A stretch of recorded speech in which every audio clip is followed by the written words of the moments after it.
Hello, friends, and welcome back to r/ProRevenge. Today, we're going upwards, starting with a minor revenge and going all the way up to the real breakdown of an entire company. But before we begin, don't forget to subscribe to our channel if you're new here and turn on notifications so you don't miss a new video every single day. Here we go. Petty revenge for denied vacation. But two of us are better off for it. My coworker, let's call him Bob, had previously worked for our company as a freelancer because his previous company was in the middle of going bankrupt badly and it was taking time to extract necessary papers from them. They had a preliminary verbal agreement that once I was hired and learned my ropes, he would get a week of vacation regardless of how much time had passed since he was officially hired. Rules say that you have to be hired for 6 months before you can ask for vacation unless you have small children, and even then it's your employer's decision. Time passes, he's finally able to get hired properly, then we have a quiet week coming and he asks for vacation, because I definitely will be able to manage that week on my own. Also, Bob had to take a day off for medical reasons when he crashed from overwork, so he definitely needs some real time off, but when he went to ask for vacation, our boss, a nice lady in general, completely forgot about the previous verbal agreement and said that he didn't work for the required 6 months. Well, technically she's right. 9 months of working for them as freelancer does not count towards vacation days. Cue the petty revenge. It's normal to pull some overtime when you're at the important task or when you're at an awkward place and writing code and don't want to drop it and waste time trying to get back into the flow the next morning. Said overtime is not paid. Bob put his foot down. Now he doesn't do more than 15 minutes of overtime, and most of the time he leaves right on the dot. Since our office is about 10 minutes from the bus stop and it's often quite empty, I don't want to walk there in the dark, so I leave with Bob, who either drives me or walks me to the bus stop. Which means no overtime from either of us. Also, Bob brought to work some online courses that he planned to study on vacation, which means another hour from his work time because they are essential for our work. And of course, he shares them with me, so I have study hour during work time too. And our second story. No, I'm too cozy. Come back tomorrow. My dad was a milkman for around 25 years, in the days when most people had bottles of milk delivered to their doorsteps. He used to deliver 7 mornings a week, starting at around 5 a.m., then go out Thursday and Friday evenings collecting the money. One winter evening, he knocked on the kitchen door of one house and the wife opened the door and stepped out. She said, "I'm just on my way out, but he'll pay you," pointing to her husband who was sitting at the far side of the kitchen by the fire. My dad looked at the husband looked at Dad and said, "No, I'm too warm by this fire. I'm not moving. Come back tomorrow." Dad said, "Come on, stop mucking around. I want to get home tonight." The guy was adamant. "No, I'm too cozy. Come back tomorrow." 5:30 a.m. the next morning, Dad was standing on their front doorstep, thumping on their door as hard as he could. "Morning, Milko! I've come for the money!" He could hear them shouting indoors. "You go down! I'm not going down! You were the one who wouldn't bloody pay him!" Eventually, the wife opened the door, handed the money to Dad. As she did so, she looked him straight in the eye and just said, "You sod." The money was always waiting for him at that house after that. And our last story. Supervisor takes credit for my work. I cause entire production to shut down. I started working in a machine shop after I finished school with a 2-year degree in machining. Learned all kinds of programming techniques that could make most machines that were less than 30 years old perform moves and output measures of parts currently in the machine to automatically perform quality control. This greatly increases quality of parts as well as reduce waste and human error. I also learned many tricks along the way to make sure that my work could not be stolen. It's my first day on the machine shop floor, and I immediately noticed inefficiencies in all the machines in my station. We had to manually perform quality control, sacrificing production time, while also leaving tons of room for human error due to the poor quality of measuring instruments in the shop. I'm new and eager to prove I'm worth more than the original pay they offered. I told my supervisor to let me spend an hour to add a line of code to a machine to demonstrate my skills I learned in school that would immediately cut scrap and waste down by a large portion without slowing production rates on the line. My immediate supervisor humored me, thinking I was BSing him to try and brown-nose the engineers and lead programmers so I could get brownie points or something.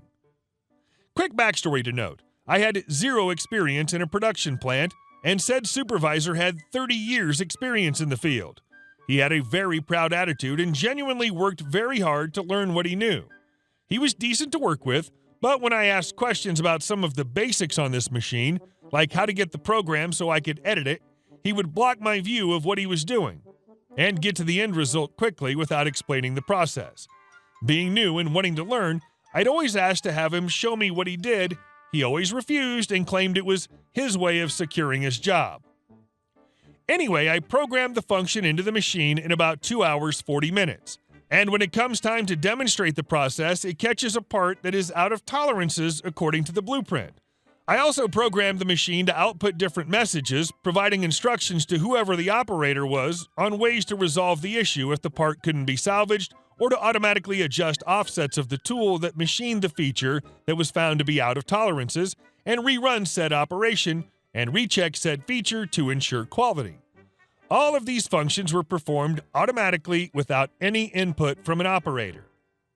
This is a pretty magnificent feature to have in production, and my supervisor knew that. The supervisor who observed the demo immediately went to report this to higher-ups, who came to view the new feature I'd implemented. As the next part was being produced, the quality check move indicated and found that the second part was also bad and output a message to change tools X, Y, and Z. The managers were incredibly surprised that this was all done by an 18-year-old machine, and they looked to my supervisor to ask how he figured it out. Long story short, he took the credit and was given a raise on the spot. It didn't register to me that that's what happened until I went to ask if he was going to credit me for my work. He said, "Yeah, but you got to put in the time to get where I'm at. It don't matter that you did the job, because without me, you never would have known how to do your fancy programming in the first place." The managers had left for the day, so I couldn't fight my case right then. The next day, I was planning on informing the managers that I was the one who did the programming to do that. The managers were also former machine shop veterans with 20-plus years in the workplace and refused to believe me. Not only that, they basically yelled at me for trying to steal credit from someone who has worked their way up in the company and learned everything on their own and not from some school. I went to my station even more PO'd now, where I was met by my supervisor. He told me that I needed to go around to all the machines that could perform that function and add it to the code. I said, "Not without a raise. My code saves you guys tons and brings the bottom line to a level that McDonald's qualified workers could produce infinite numbers of parts with minimal loss." He said if I didn't do it, I'd be fired. So I faked my compliance and started to change code on all the machines. If you know anything about programming, you know that you can make something function a certain way until a certain value is met, then have it completely change afterwards. This was my job security. So I set the quality check up on 18 machines the first day, then the last 30 that weekend. And the managers were praising the supervisor uncontrollably for his innovation. Well, the programs were all set to operate as normal and do quality checks like I programmed the original machine. However, I programmed the rest of the machines to keep track of a new variable. They would run and self-check just fine until they reached a random number of parts produced, 50 to 500 depending on the production time of the parts run on each machine, where it would then throw up an error code that would only be cleared with the password I had set for it. If a wrong password was provided or someone just hit the enter/reset button, the machine would take its largest tool in the turret and run it rapidly into the solid chuck at maximum RPMs. I made it so about 65 to 75 hours of production would go smoothly before my job security would kick in. It took 3 days for the machines to hit their magic values, but when they did, boy oh boy, was it magically satisfying. The first machine to crash was making parts for the drive lines of a major motor company. The crash was caused while a new operator was running the machine, who I might add was only hired because the program I made let them hire clueless people into the shop and be able to still produce good parts. When he tried to clear my password code, the lathe started turning at 2,500 RPMs with a large, heavy drive shaft base in the holder, switched to a huge drill, and ran the drill into the holder, causing the tool holder to be knocked off axis. the parts holder and tools to be destroyed, as well as cost the company tons to get someone from the machine's maintenance team out to repair it. After the first glorious crash, I menacingly mentioned to the supervisor, "You should check your codes to make sure they're working properly." He went ghost white. Not a second later, 3 more machines simultaneously crash in glorious fashion. He starts to chew me out, saying I'm in huge trouble, but as he starts cursing, the managers are there to have him go diagnose the problems with his codes. The supervisor, not wanting to admit he stole my work, doubles down and says confidently, "I know what the problem is," and walks off to the crashed machines. Not a minute after, they turn a corner, more machines start crashing. I just sit idly by and listen to the glorious sounds of my nuclear revenge playing out. A few minutes later, all the workers are told to stop production completely. We're all kept in the shop until they can figure out the problems. This is a 24-hour production facility with 3 shifts of workers coming in 7 days a week, mind you. Our shift is nearly over, and we've been idle for about 7 hours. The next shift comes in and we leave for the day. I hear nothing from the shop, so I just go in the next day as normal.